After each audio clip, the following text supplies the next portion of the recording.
आता याच्यामध्ये वैचारिक जडणघडण आणि त्याचं लोकांपर्यंत घेऊन जाऊन त्याचं आणखीन व्यापक करणं, त्याचं विस्तृतीकरण करणं, लोकांपर्यंत पोहोचवणं, ह्या सगळ्या प्रक्रियेमध्ये सर मगाशी म्हणाले तसं एक भ्रष्टाचाराचा लेयर आहे, प्रत्येक गोष्टीत आहे. माझ्याकडे आलेली इन्फॉर्मेशन ही सिलेक्टिव्ह असते, ती कोणाला तरी पेरायची असते, ती पेरायची असते म्हणून मी ती रिसीव्ह करत असतो. मी रिसीव्ह करतो, त्यात मी माझा मसाला ॲड करतो आणि लोकांना काहीतरी मसालेदार खायचं असतं म्हणून आपण त्यांना ते सर्व करत असतो. लोकांनाही माहीत असतं हे फेक आहे. हां, संपत सरळ जेव्हा सांगतात की जेव्हा सांगणार आणि ऐकणाऱ्या दोघांना माहिती आहे हे खोटं आहे, हां, त्यावेळेला त्यात लोक आनंद घेत असतात. तर अनेकदा हा अनुभव मला पण असा येतो की पत्रकार म्हणून आम्ही जे सर्व करतो त्यासाठी आता फॅक्ट चेकच्या यंत्रणा लावायला लागल्यात. आता मीडियाच्या बातम्यांचं फॅक्ट चेक होत आहे, म्हणजे जी यंत्रणाच मुळात फॅक्ट चेकसाठी होती की प्रशासन खोटं बोलतंय तर मीडिया खरं बोलतोय, आता मीडियाच्या बातम्यांसाठी फॅक्ट चेक करायला लागतंय. तर हे एकूण कोलॅप्स आहे सोसायटीचं, एकूण आपल्या सगळ्यांचं समाज म्हणून कोलॅप्स आहे. आणि याच्यामध्ये दिशा वगैरे मला असं वाटतं समाज आपोआप शोधत असतो की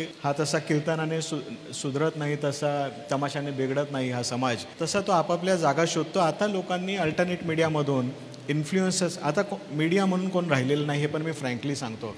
आता इथे असलेले सगळे पत्रकार काही हे कालबाह्य आहेत. आता सर आणि आम्ही डिस्कस करत होतो की ही विस्थापित जमात आहे, प्रकल्पग्रस्त वगैरे असतात तशी सगळी विस्थापित जमात आहे.